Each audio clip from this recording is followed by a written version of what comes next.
On peut mener une enquête parmi les Congolais de Bac plus 5. On va trouver que la majorité n'a pas lu l'accord.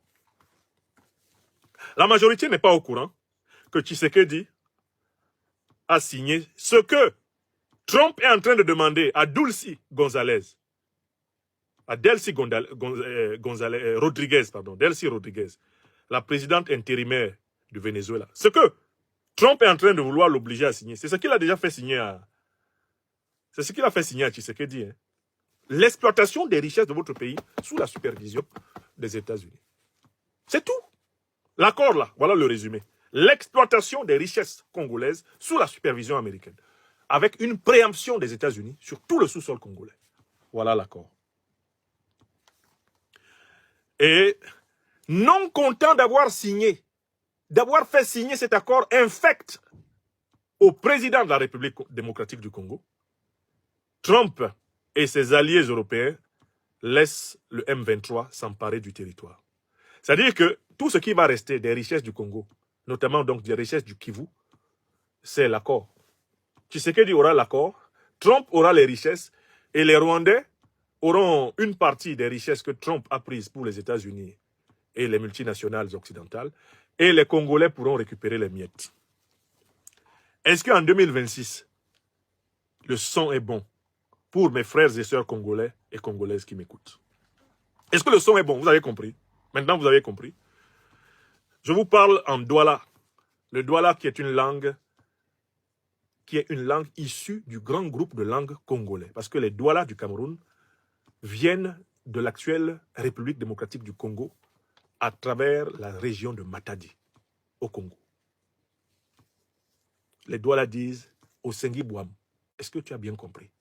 L'Osengi Bouam. Sengaso. Écoute donc, Congolaises, Congolais. Ton pays a été officiellement vendu par un accord signé par ton président actuel et sa ministre des Affaires étrangères à Washington. C'est bon?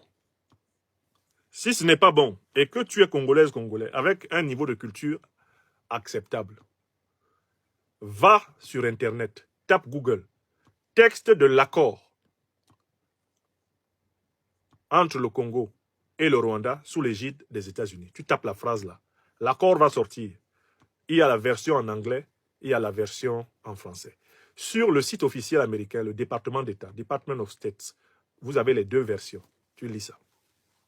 Tu peux aussi trouver cet accord sur le site de la présidence de la République congolaise, République démocratique. Tu t'en vas, tu lis. Et tu ne me déranges pas. Et tu ne déranges plus quelqu'un pour savoir ce qui se passe dans ton pays.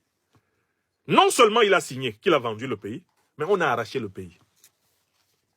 Oh, c'est pas possible. C'est ça qui nous fait honte parfois d'être africains. Le gars a signé et les gars ont arraché. C'est exactement comme ils ont fait au 19e siècle avec les faux protectorats qu'ils nous proposaient. Ils nous faisaient signer les protectorats.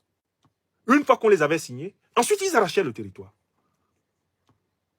On dit, on s'est placé sous votre protection. Ah, le matin on se réveille, nous-mêmes on est vos marchandises. Allez voir l'histoire des protectorats signés par des rois, des chefs traditionnels africains, avec les puissances coloniales occidentales au 19e siècle. Dès que tu as signé, tu es prisonnier. C'est toi seul qui n'es pas au courant. Hein? Et ces Occidentaux, ils ont le chic d'écrire une toute petite phrase qui t'explique que tu es esclave. Et ils te font signer en bas. Ils te font signer. Parce que quand vous lisez les textes des protectorats, quand vous lisez par exemple les textes des accords de coopération et de défense français avec les pays anciennes colonies, anciens territoires sous tutelle française, il y a toujours des dispositions qui, en français clair, en français très simple, clairement écrites, disent que vous n'êtes pas libre.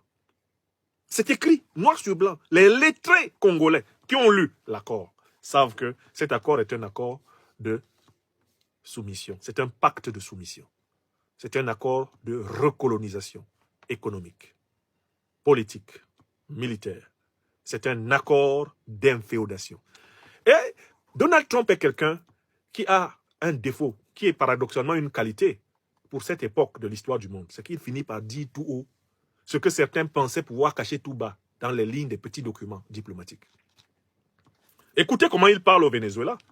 Il dit, nous allons diriger le Venezuela. Désormais, ce sont les États-Unis qui dirigent le Venezuela. La présidente intérimaire du Venezuela fait la volonté américaine.